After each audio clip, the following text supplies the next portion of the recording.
Tonight, fast footwork. You may wonder how Santa Claus manages to pull off the impossible every Christmas Eve. There's so much ground to cover. Well, a few years ago, ABC's Robert Krulwich wondered that too. What he found is worth repeating. How does he do it? Santa visits homes all over the world on Christmas Eve, but when you consider how many homes there are, how little time he has, and how much he has to carry, is when you look at the hard numbers, that is when you truly appreciate Santa Claus. For example, let's start with something simple. How many stops must Santa make? There are 2.2 billion children, people under 18, on the planet, and assuming most Muslim, Hindu, Jewish, and Buddhist children do not expect a visit from Santa, we can subtract 85% of the children. And for help here, we asked a physics teacher from Stuyvesant High in New York, Mr. Teitel, for assistance, and he assumed 2.5 kids per home and at least one good child per household. So, how many homes must Santa visit? Okay. If we're assuming that there are approximately 132 times 10 to the 6th, that's 132 million Christian homes worldwide. Okay. The next thing we have to talk about is how much time does Santa actually have to do this job? Okay, if the 132 million homes are evenly distributed across the surface of the Earth, if Santa heads west in a kind of random zigzag pattern across 24 time zones... Constantly staying in darkness for as much as he can. Absolutely. Look, he's closing in there in South America. How many miles does he have to cover? And don't count the oceans. We are deducting from this the part of the world that's water. This is water. Okay. Getting rid of the water. Yeah, I don't need it. I don't need it no either. one lives there. And no fish are receiving So gifts. then I have... It works out that Santa must travel about 175 million land miles, including the home-to-home little hops. He's coming in, hitting and going on. Right. He's not traveling the whole property. Certainly not. We're not plowing fields. I am not here. No.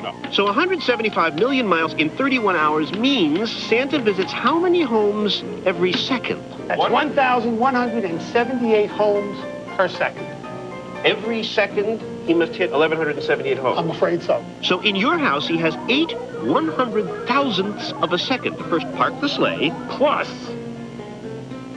down the chimney, fill the stockings, take care of the tree, eat the cookies, drink the milk, back up the chimney and back onto the sled and go. For 1,200 homes, right? Right. This whole job has to be done each second. Wow. but that's not all, because remember, He's got to carry all the toys. He does have to carry all the toys. so let's say each child gets one toy, 2 pounds, multiply that by 330 million children, and that's what? 660 million pounds. And that does not include Santa, who on close inspection is not thin. So that means somebody has got to haul a sleigh that weighs the equivalent of 4 times the tonnage of the QE2. So how many Rudolphs and Prancers and Blitzens does it take to pull such a huge weight? We would need 2.2 times 10 to the 5th. 220,000 reindeer. Wow. Imagine 220,000 reindeer going, we calculate 7,800 times the speed of sound. That would create a sonic boom that would wake up every child on the planet. Are we dealing here with something from the familiar physical universe? I would suspect not. I would suspect we're dealing with someone who's very special and has been given powers to be able to do his job. Well, I mean, he is a saint. That's right. And usually that's all it takes. Robert Krulwich, ABC News, New York. It's on now. Baton Rouge, it's official. National recording artist Webby and the Savage Squad have teamed up with the hottest clothing line in BR. Authentic BR 225 gear, aka Jake City Clothing. The gear is hot, it's fresh, it's what's up. You have many styles to choose from. Tall tees, short and long sleeve. Authentic fitted baseball caps and embroidered polo style shirts with the BR logo. You can be officially repped out in BR 225 gear. So rep your hood. That's BR 225 gear. Get you some. Oops, I almost forgot. Bootleg this.